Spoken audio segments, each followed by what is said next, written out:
Good morning. Today is Monday, March 24th. I'm Corva Coleman from NPR News, and here are today's top stories.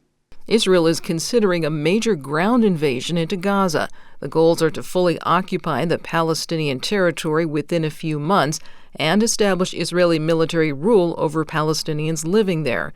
NPR's Daniel Estrin in Tel Aviv spoke with two people who have reviewed the plans. Both people spoke on condition of anonymity to discuss the classified military plans. They said the plans would have major forces occupy Gaza, pushing Palestinians into a small zone designated for civilians, and that Israel is examining options for the military to take control of distributing food at a minimal caloric amount.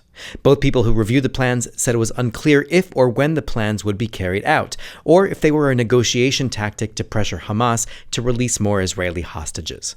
The military said it would not comment on future operational plans. It has announced it's mobilizing another army division for ground operations. Daniel Estrin, NPR News, Tel Aviv. This afternoon, a federal appeals court will take up President Trump's appeal to block a lower court judge's orders to release information about recent deportation flights. U.S. District Court Judge James Boasberg wants to know why Trump used a wartime power to deport hundreds of migrants when the U.S. is not at war. The power is known as the Alien Enemies Act. President Trump's border czar, Tom Homan, says the administration will not defy the judge's order, but will continue to deport migrants. I don't care what that judges think as far as this case. We're going to continue to arrest public safety threats and national security threats. We're going to continue to deport them from the United States. I understand this case is in litigation through the Alien Enemies Act, and we'll abide by the court order as litigated. He spoke to ABC News' This Week. Members of one of the largest unions of U.S. postal workers held rallies across the country yesterday. These were to protest the Trump administration's proposals to transform the agency. As NPR's Hansi-Lo Wong reports, Trump officials have floated the idea of bringing the independent mail agency under White House control. U.S. mail is not for sale!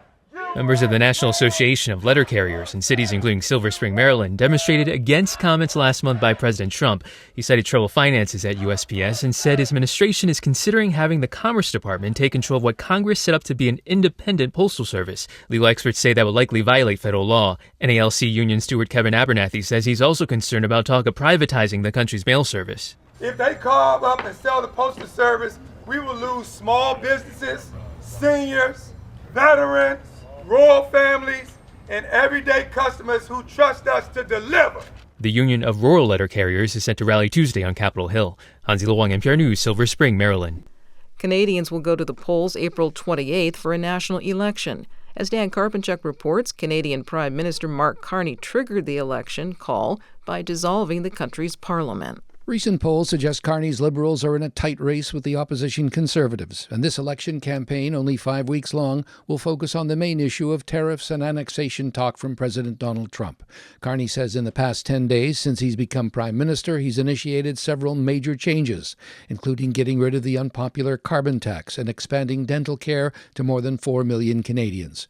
So Carney has asked for a strong mandate from voters in what he described as the most consequential election in a lifetime. The Conservatives, led by Pierre Poilievre, continue to say Carney still represents the old Liberals and their policies, and it's time for a change. For NPR News, I'm Dan Karpenchuk in Toronto. There will be a new champion this year in the NCAA men's basketball tournament. That came after two-time defending champion Connecticut fell to the Florida Gators yesterday. Greg Eklund has more on the men's and women's tournaments. To reach the Sweet 16, UConn would have to knock off a number 1 seed, the University of Florida, but the Gators prevailed 77-75, and UConn Huskies coach Dan Hurley says he'll be going through what he calls rewiring in the upcoming offseason. You just get caught up in this tidal wave of success that we've had, and